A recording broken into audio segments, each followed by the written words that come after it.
Hello students, welcome to my YouTube channel integrated physics studies IPS. एथिरे मु already plus two second year syllabus complete कर सारी। एबे मु plus three CBCS physics honours GE और MSc physics online classes रो videos upload करुच्ची। जदि भल लगिला ताले वीडियोस को लाइक करदेव और चैनल को सब्सक्राइब करदेव। You can share it with your friends also. It's completely free of cost. Latest video notification पाई बेल आइकन को एटी ऑल रे सेट करदेव। तापर वीडियोज रो क्लैरिटी बढ़ाई go to settings, quality, advance उपरे क्लिक करी you can increase the resolution. सबू वीडियोज पाई पीडीएफ नोट्स मु पठेबी जोटा एठी ड्रॉप डाउन लिस्ट को क्लिक करी you can get the link from the description box. तापरे मोर चैनल नेम को क्लिक कले सबू वीडियोज को मु unit wise as per syllabus सजाई की रखिथि which you can get from the playlist. एठी सर्च करि परिबो। Okay, thank you. Hello students, आज के टॉपिक में हम सोलर कूलिंग यानी कि सोलर एब्जॉर्प्शन को लेके कैसे घर में हम एयर कंडीशनिंग कर सकते हैं इस बारे में पढ़ेंगे। ये काफ़ी एक इंटरेस्टिंग टॉपिक है। तो सबसे पहले ये समझ लीजिए कि गर्मियों के दिनों में दिन के वक्त हमारे घर में अंदर गर्मी क्यों लगती है? क्योंकि जो बाहर जो हीट पैदा हो रहा है, जो सनलाइट गिर रहा है, वो क्या करता है, घर के अंदर वो हीट एब्जॉर्ब होके चला आता है। ठीक है। सो इस एब्जॉर्प्शन को अगर हम रोक पाए, मतलब हीट का अगर एमिशन या रेडिएशन हो, तो घर ओबियसली ठंडा रहेगा। क्योंकि हम जानते हैं कोई भी एक बॉडी अगर हीट एमिट या रेडिएट करता है then it will cool down. Okay, so अब देखते हैं इसका कॉन्सेप्ट क्या है। देखिए, सबसे पहले तो ये समझ लीजिए कि ये एक थर्मल एप्लीकेशन है सोलर एनर्जी का। Okay, for cooling the buildings. Okay, घर में जैसे कूलिंग करते हैं, और जनरली हम यूज करते हैं क्या, एयर कंडीशनिंग। ये काफ़ी महंगा भी रहता है, और चीज़ों को ठंडा रखने के लिए हम refrigerator, okay, refrigeration is needed for preserving, खासकर फूड। ठीक है, गर्मियों के दिनों में खाने के सामान जल्दी खराब हो जाते हैं। तो सोलर कूलिंग का क्या एडवांटेज है कि ट्रॉपिकल कंट्रीज में, खासकर हमारे देश भारत में, where cooling demand is very high, so the sunshine is the strongest. क्योंकि सन का लाइट जो है वो डायरेक्ट नॉर्मली गिरता है। ठीक है।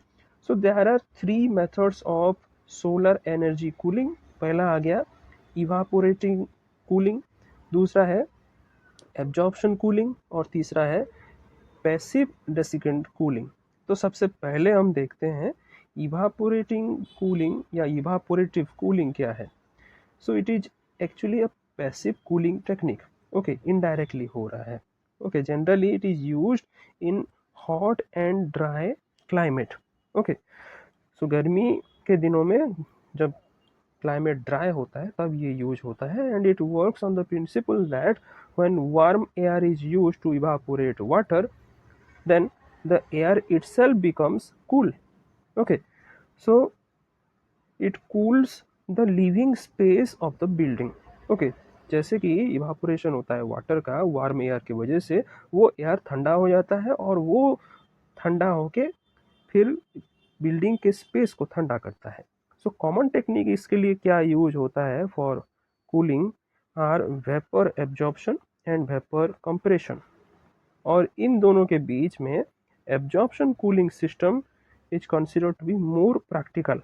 क्यों? क्योंकि there is a seasonal matching between the energy needs of refrigeration system and the availability of the solar radiation. और जो है वेपर एब्जॉर्प्शन कूलिंग सिस्टम, इसके बारे में हम डिस्कशन अब करेंगे। ये आ जाता है आपका सेकेंड कैटेगरी में। ओके, तो इसका देखिए एक स्कीमेटिक फिगर यहाँ पे बनाया गया है, ये रहा। ठीक है, तो कैसे ये काम करता है इसके बारे में हम फिगर में अब देखेंगे। ठीक है, तो देखिए इसमें क्या है कि ये जो कूलिंग सिस्टम है टोटल, ये आपका simple solar operated absorption cooling system है। ओके, ये काफ़ी सिंपल है। Okay, solar operated system. तो इसमें हम क्या करते हैं, पानी को गर्म करते हैं एक फ्लैट प्लेट कलेक्टर में। ओके, ये एरे बन के यही रखा गया है, ठीक है। तो यहाँ पे हमको पानी को गर्म करना है। फिर हमने रखा है एक हीट एक्सचेंजर, नीचे है देखिए, ये रहा आपका heat exchanger. Okay, so heat exchanger ये हमको क्या करेगा, हीट का एक्सचेंज करेगा। ओके, इसको हम जनरेटर भी बोलते हैं। ओके, सो हम सुइटेबल केमिकल सोल्यूशन रखे होंगे for absorption cooling process. Generally क्या होता है, ये NH3H2O, ओके, जहाँ पे ये ammonium NH3 it is used as the working fluid. इसके अलावा LiBr, लिथियम आ गया, ब्रोमियम आ गया, H2O सोल्यूशन। ओके, सो H2O यहाँ पे ऑपरेट करता है एक वर्किंग फ्लूइड की तरह, ठीक है। तो अब हम इसको फिगर में अब देखेंगे। देखिए ये काम अब कैसे करता है, हम इसको समझेंगे। टोटल सिस्टम यहाँ पे 4 यूनिट्स में बटा हुआ है। एक आपका आ गया जनरेटर, ये रहा। दूसरा आ गया कंडेंसर, फिर आ गया इवापोरेटर, और आखिर में आ गया आपका एब्जॉर्बर, ठीक है। ऐसे 4 यूनिट्स में ये बटा हुआ है। जनरेटर क्या करता है, ये वाला, ये पानी को सबसे पहले जो यहाँ पे फ्लैट प्लेट कलेक्टर के थ्रू हमने पानी पहुँचाया है, ये जनरेटर एक्चुअली एक सॉल्यूशन रखता है। Okay, it contains a solution mixture of absorbent and refrigerant. Okay, ये जनरेटर, और इस मिक्सचर को अब ये सोलर एनर्जी के वजह से अब हमको हीट करना है। ओके, अंदर ये जो जनरेटर के अंदर रखा है हमने, ठीक है, ये सॉल्यूशन रखा है, सोलर एनर्जी के वजह से ये अब हीट होगा, ठीक है। फिर हीट होने से अब क्या होगा, जो रेफ्रिजरेंट वेपर निकलेगा इससे, ओके, रेफ्रिजरेंट वेपर ये जाएगा किधर, कंडेंसर की तरफ। ओके, सो ये बॉइल्ड होके हाई प्रेशर, क्योंकि एक चीज गर्म होने से प्रेशर बढ़ता है। Okay, so it flows to the condenser. Okay, condenser में यहाँ पे ये आ गया, पहुंच गया, ठीक है। तो यहाँ पे ये जैसा कि इसका नाम है, कंडेंस होगा। ओके, सो कंडेंस होगा मतलब हीट का रिजेक्शन होगा, और यहाँ पे it becomes a liquid at high pressure, ठीक है। कूलिंग वाटर की वजह से ये कंडेंसेशन होगा। फिर अब आ जाते हैं हम, जो ये रेफ्रिजरेंट क्या करता है, it then passes through the expansion valve. Okay, expansion valve से ये पास करता है, ये रहा, ओके, इधर से। सो वाल्व मतलब ये कंट्रोलिंग एक की है, ठीक है। सो एक्सपांशन वाल्व से ये पास करता है और इवापोरेटर की तरफ जाता है, जहाँ पे ये इवापोरेट होता है, ठीक है। और refrigerant vapour is then absorb into a solution mixture. Okay, यहाँ पे ये कूलिंग स्पेस में रहेगा, एक सॉल्यूशन मिक्सचर में ये एब्जॉर्ब हो जाएगा, ठीक है। सो उसके बाद क्या होगा, it is taken from the generator, जो कि सॉल्यूशन मिक्सचर से निकाला गया था, in which the refrigerant is concentration is quite low. फिर इस रिच सॉल्यूशन को हम प्रिपेयर करके it is pumped back. Okay, pumped back, जो ये कॉन्सेंट्रेशन हमने जनरेटर में रखा था, इसको हम फिर से पंपिंग करेंगे, बैक करेंगे to the generator, right. So generator में ऑब्वियसली हाई प्रेशर रहेगा to complete the cycle. So यहाँ पे एक हीट एक्सचेंजर भी रखा गया है। ओके, हीट एक्सचेंजर ये रहा। ओके, सो ये जो कूलिंग स्पेस से हमारा इवापोरेशन होता है, लो प्रेशर वेपर में हम इसको पंप बैक करेंगे, एब्जॉर्बेट की तरफ ये जाएगा। यहाँ पे हमने पंप लगाया है, फिर से ये जनरेटर की तरफ आएगा। यहाँ पे देखिए एक चीज़ लिखा हुआ है, थ्रॉटलिंग वाल्व। थ्रॉटलिंग मतलब इसको हम समझ सकते हैं कंट्रोलिंग वाल्व, ठीक है। सो एक हीट एक्सचेंजर जो हमने रखा था, इसके थ्रू फिर से ये वापस जनरेटर की तरफ आएगा। ओके, हीट एक्सचेंजर क्या करेगा, ये एक्सचेंज कर देगा हीट का। Okay, so it transfer the heat between the solution which is flowing between the absorber and the generator, इन दोनों के बीच जो सॉल्यूशन फ्लो कर रहा है, इन दोनों में ये हीट का ट्रांसफ़र कर देगा।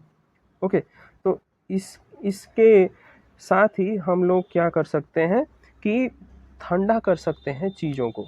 ओके, फिर आ जाता है एक और टेक्निक जो कि तीसरी टेक्निक है, जिसको हम बोलते हैं passive desiccant cooling.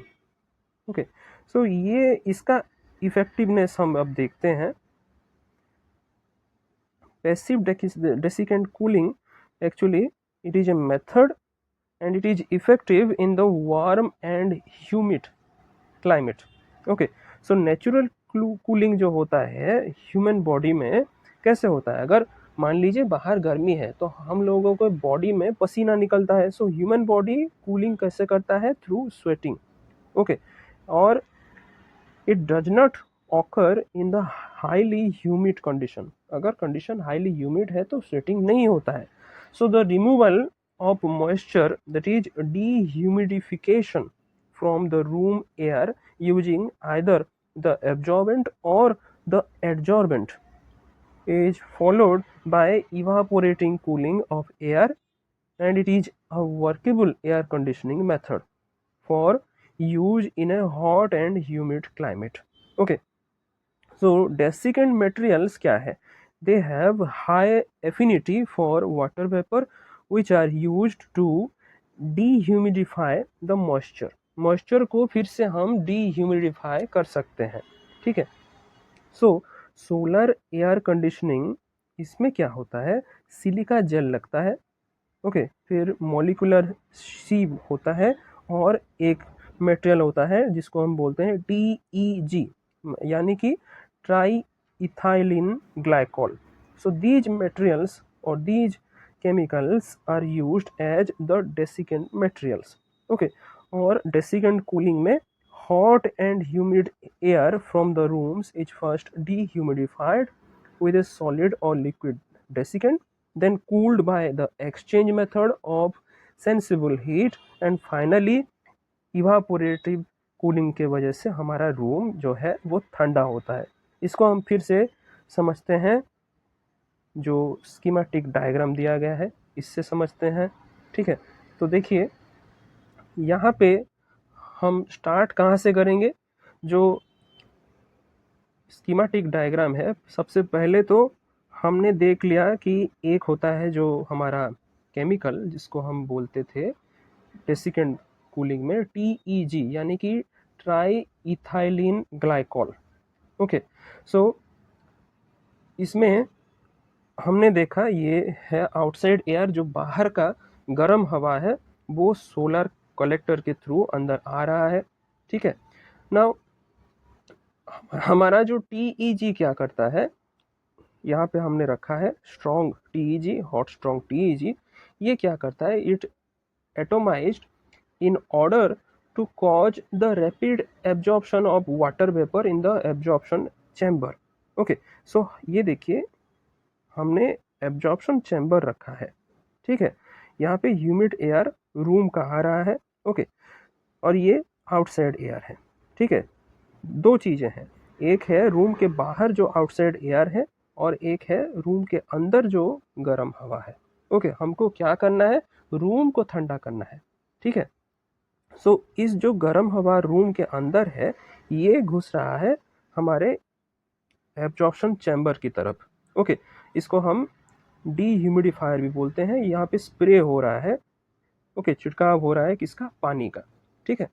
So TEG is atomised in order to cause rapid absorption of water vapor in the absorption chamber. Okay, और फिर क्या होता है, पंपिंग होता है। ओके, हमने देखिए यहाँ पे 2-3 ठो पंप लगा रखा है। Okay, so TEG is then pumped through a heat exchanger, ठीक है। हीट एक्सचेंजर से ये देखिए यहाँ पे निकल रहा है, एरो मार्क दिया गया है, पंपिंग के वजह से ये आ गया यहाँ पे हीट एक्सचेंजर की तरफ, ठीक है। So it is pumped through heat exchanger to a stripping chamber. Okay, ये रहा हमारा दूसरा चैम्बर जिसको हम बोलते हैं स्ट्रिपिंग चैम्बर, ठीक है। और इसको हम रीजेनरेटर बोलते हैं, ओके, रीजेनरेटर। अच्छा, फिर आता है कि spray counter which is currently used for the solar cooling. इसमें क्या होता है, करंटली इसमें सोलर जो हीटिंग रहता है एयर का from the solar collector, okay, solar collector से जो हीट जो होता है एयर का, वो फिर जाता है हमारे स्प्रेड काउंटर की तरफ। Okay, hot air then takes a part of the moisture from the glycol solution. Glycol solution कहाँ पे है, ये जो हमारे टीईजी में है। ओके, हॉट एयर जो ये निकल रहा है हीट एक्सचेंजर से किधर, स्ट्रिपिंग चैम्बर की तरफ। सो ये क्या करता है, मॉइस्चर को ले लेता है ग्लाइकोल से, ग्लाइकोल सॉल्यूशन से, and the exhausted air is going out, okay, outside. ठीक है, एटमोस्फियर की तरफ हमने एग्जॉस्टेड एयर को भेज दिया। ठीक है, अब हॉट कॉन्सेंट्रेटेड ग्लाइकोल जो हमारा अभी है, इसको हम फिर से पंपिंग बैक करेंगे। देखिए, ये जो पंप लगा रखा है, फिर से हम पंपिंग बैक करेंगे थ्रू अ हीट एक्सचेंजर। फिर से ओके, ये आ गया हमारा हीट एक्सचेंजर, जहाँ पे हमने कूलिंग वाटर से हीट का एक्सचेंज करना है। So it is pumped back through a heat exchanger to the absorption chamber। फिर से dehumidifier यानी कि एब्जॉर्प्शन चैम्बर की तरफ हमने पहुंचा दिया। ओके, सो अब क्या होता है, डिहाइड्रेटेड एयर जो रहता है from the absorption chamber, it passes through the evaporative cooler for further supply. अब ये ऊपर की तरफ जाएगा। ओके, डिहाइड्रेटेड एयर जो है इवापोरेटिव कूलर की तरफ अब जाएगा, और फिर ये एयर कंडीशनिंग की तरह काम करेगा। अब हमने कूल एयर को रूम की तरफ भेजना है वापस। सो इससे क्या होगा, ओबियसली रूम का टेम्परेचर कम होगा, और सरल भाषा में बोला जाए तो रूम ठंडा होगा। सो ये हमने एयर कंडीशनिंग कर दिया, मतलब इस सिस्टम को लगा के, जो सिस्टम क्या है, passive desiccant cooling system. Okay, so अब देखते हैं कि भारत में एनर्जी एफिशिएंट बिल्डिंग्स कहाँ कहाँ पे है। Okay, so energy efficient buildings अगर हम बात करें, number of buildings incorporating the solar passive architecture which are constructed in the country as like in your offices, hostel वगैरह में, कमर्शियल सेंटर्स में। ओके, सो यहाँ पे इसका लिस्ट दिया गया है। पहला आ जाता है सोलर एनर्जी सिस्टम, जो कि ग्वाल पहाड़ी गुड़गांव में है। फिर आ जाता है Himachal Pradesh energy development agency building Shimla में, हॉस्टल फॉर ट्रेनीज इन ले लद्दाख में। फिर वेस्ट बंगाल में रिन्यूएबल एनर्जी डेवलपमेंट एजेंसी, जो कि ऑफिस बिल्डिंग है कोलकाता का। फिर Punjab energy development agency Chandigarh में, और चंडीगढ़ के बाद अब जाते हैं चेन्नई में, जहाँ पे central for wind energy technology. ये सब जो बिल्डिंग है, they help in reducing the requirement of conventional energy besides providing comfortable condition to the inhabitants in a eco-friendly manner। सो ये हमने देखा सोलर कूलिंग और एब्जॉर्प्शन एयर कंडीशनिंग के बारे में। Thank you.